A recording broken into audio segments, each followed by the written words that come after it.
Hey y'all, welcome to Cards and Sharps. How y'all doing? Good, glad to hear it. Alright, this will look familiar to, I'm sure, a lot of you. This knife's been around a while. And so, nothing new and breaking here or anything like that. This is just first chance I've gotten to review this knife.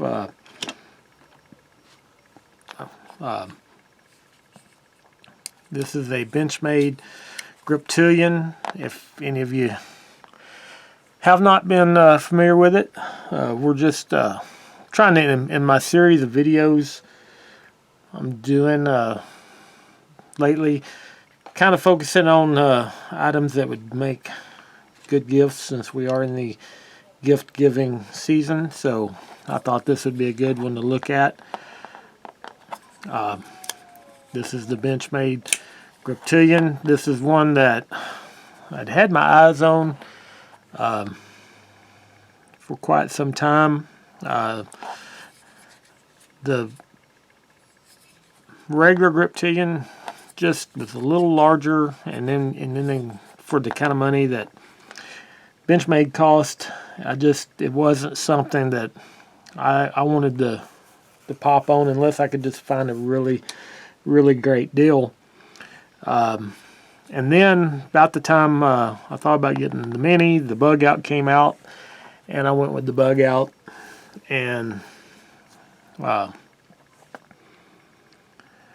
had that for, probably got it right after it came, right around the time it came out, and actually just recently traded it for something else. So no longer have the bug out, so we will not be able to compare them side by side. I can compare them just out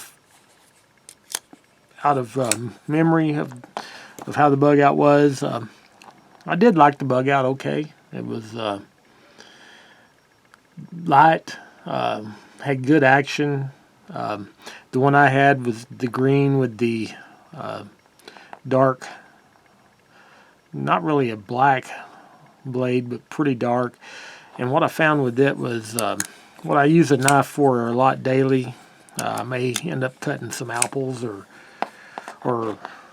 something like that. I want a knife to just, whatever I need cutting, I want to be able to take it out of my pocket and do it. And I found that the knives were actually discoloring the blade a little. So I don't know if there's some kind of acid or something in apples that might do something like that, but that's what happened. That wasn't the whole reason. It just felt a little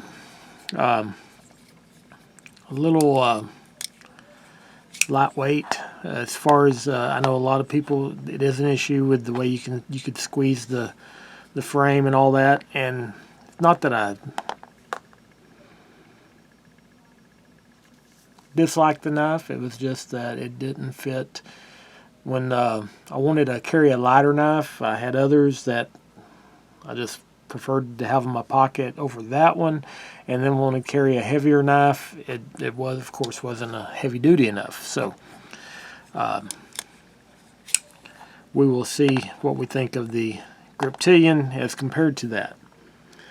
All right, let's first go over some stats. This is as I said, the mini Griptilian. I gravitate on a daily carry more to the mini, smaller versions of knives. One, just, well, I don't want a big bulky knife in my pocket on a daily basis, and I have larger knives for more purpose-oriented things, and I will carry those on the situations in which I'm going to be needing a heavier duty knife. So on an EDC basis, I want something smaller. All right, so overall length is 6.78. So you can see it here on the graph. It is just over 6.5 total length. That blade length coming in looks like you got about 3 inches of metal there, but the usable surface part is 2.91, and that looks like that's what they're measuring. You got a little sharpening tool there. You know, this one, there's some different versions of this. This one's just the regular drop point, flat grind, satin finish. They do have the one with the Spidey hoe in it, which I believe is a deal worked out between Benchmade and Spyderco, in which they were allowed to use that design.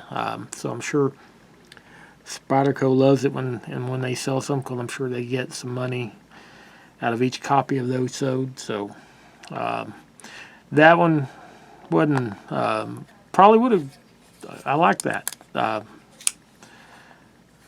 design, but it looks to me like a Spyderco. So really, when I came across that one wasn't available, so I didn't really even get to consider that one. So this is the one I got.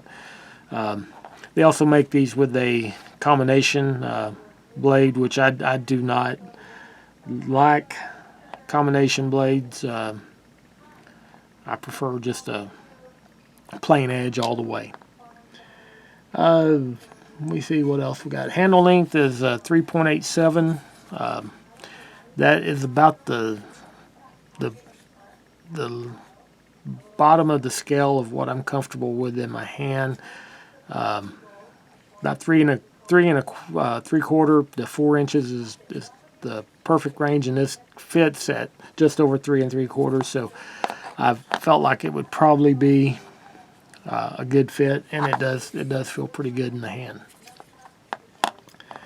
The frame, this one now, that's one thing the bug out does not have, is a full frame. The frame ends pretty much where the axis lock mechanism ends, which is right along in here, and you can see that in where the jimping ends here. That would be where the frame ends on the bug out, where this one does have a full stainless frame, so it gives you more strength. And this one just actually took this out of the box before doing the video, so it's not really broke in yet. The action's not bad, but it's not, you know, where once it gets broke in, I expect when you pull that axis lock, it'll just be drop shut without, drop shutty is what I hear people call that, without having to manipulate it any. But as it is now, you can shut it with a little wrist flip and be good to go. Alright, and so as you can see, it's the typical Benchmade axis lock. This one is going to be right or left with the pocket clip, tip up only. So blade, you know, so perfect there. And the blade steel is S30V, which I'm guessing when that steel came out, Benchmade must have invested a lot in that and really stocked up on it, because most of their knives last few years have been S30V, not much variation. I think starting to see some now with some different steels, but nothing wrong with that. S30V was the steel du jour when it came out, so it was good then. It's still good now. It's a good durable steel that'll hold an edge for quite a while. The handle material is a polymer. On the bug out, they call it Grivery. This feels like a similar material.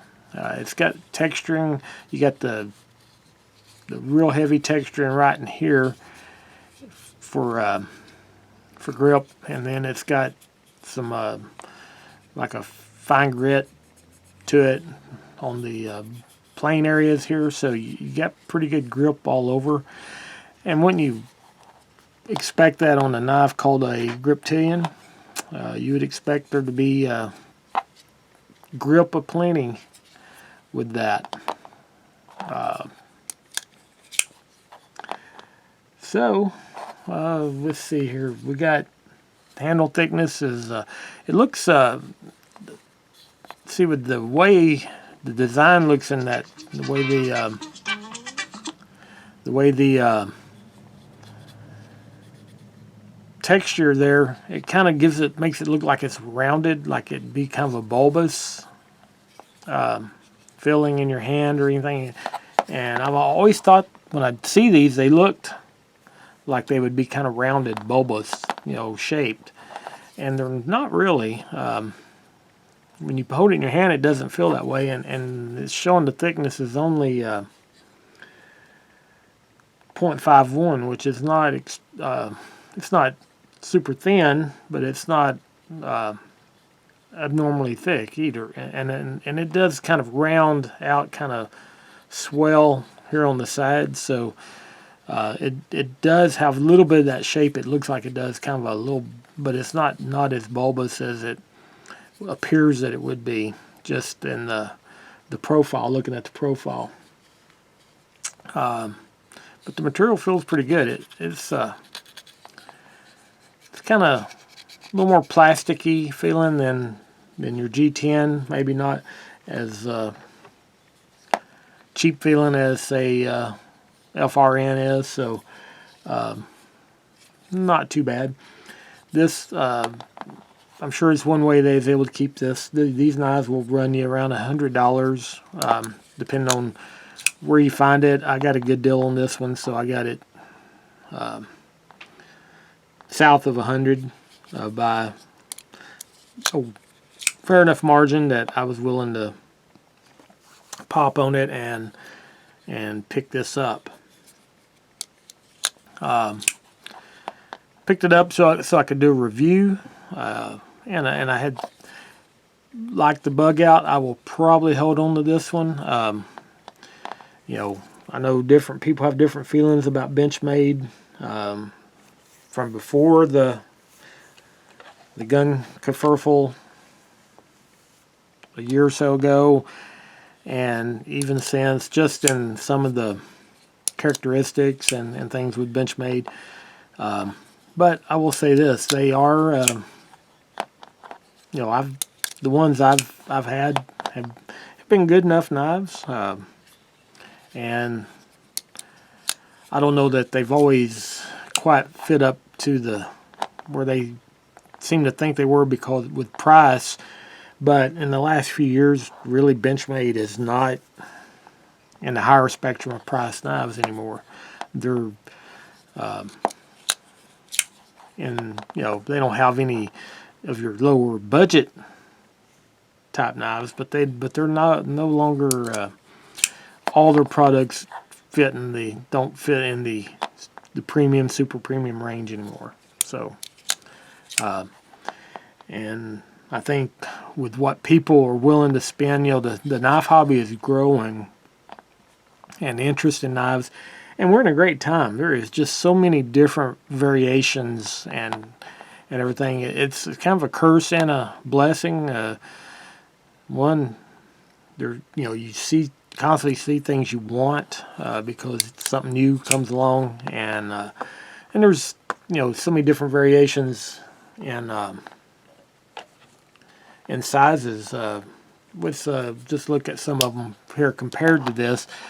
This is going to be in that same realm in which you would put the Delica. As far as size, it's going to be heavier than the Delica. It's 2 pounds. 2.5 ounces, and so it's little heavier than the Delica is going to be. And then you got the Rat to represent kind of the good lower end budget knives. You got the Delica in the upper middle, and then you got the Griptilian kind of falls in that lower upper end. But these would be the knives that if you're size-wise that if you like these, you'd be in the Griptilian camp as far as interest. And like I said, you've seen these are three totally different styles, shapes, and everything. And you may love this one fine, and then this one comes out and you love it, and then here's something that looks different and you want it. And that's kind of where we're at with the knife world these days. Is there's really nothing that, I mean, you may have a knife that you say, that's the one I'm going to carry from now on. But, but those of us that just really appreciate and love knives will constantly see one that we like something about it that makes us want it, whether it's looks, function, or whatever. And it's always fun, when you get together with your buddies and everybody's wanting to show off their gadgets and equipment. If you can pull out something that is going to be impressive, and we all like to do that. It's human nature. All right, so that's why I have a mini Griptilian now, and don't need a mini Griptilian, but I have one. I'm going to give this one a shot on my daily carry. It works. It fits in that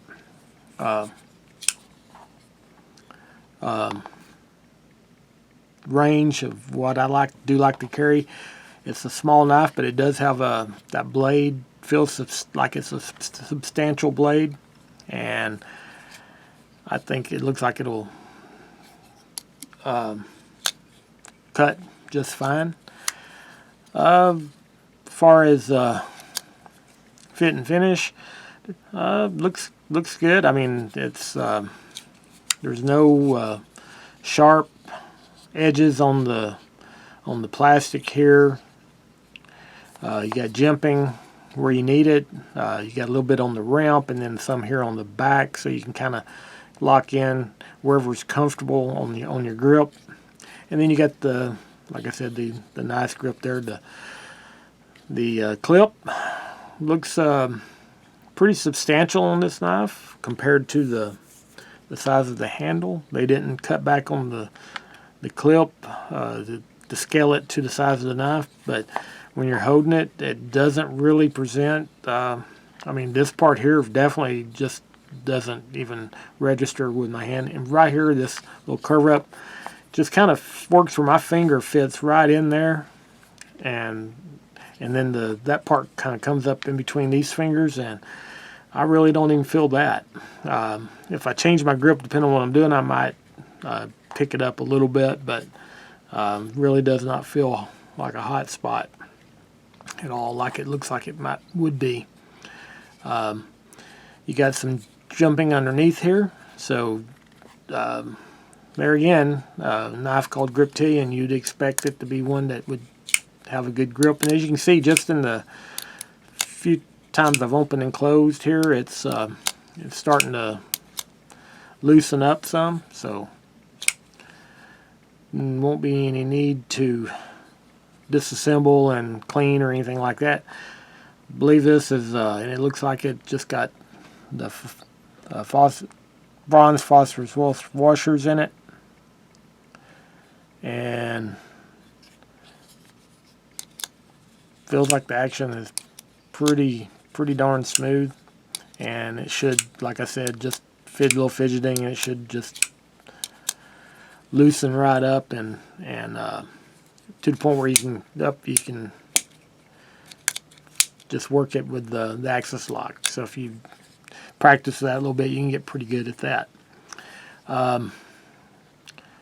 Everything looks even. It is completely closed for 3/4 of the back here, so could develop some issues with getting some lint in there. It's getting a little small for a Q-tip as far as that space, so what I usually do is use can air and blow it out, keep them cleaned out.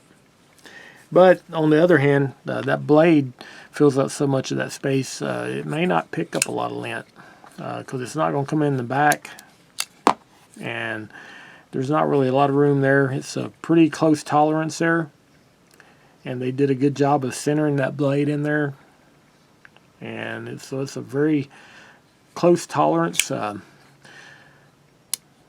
and typical. I mean, with Benchmade, you expect when you pull it out of the box, it's going to be a good quality knife. Everything's going to work, and it's going to be good quality control. That has been my experience. You will get what it's designed for you to get.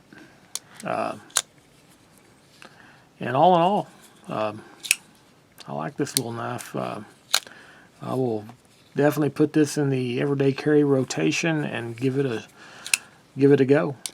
And I will say this about Benchmade is they do maintain a good value, that if you a couple of years down the road, if you decide you're tired of it, don't like it anymore, want to trade it for something else or whatever, they do maintain a good value.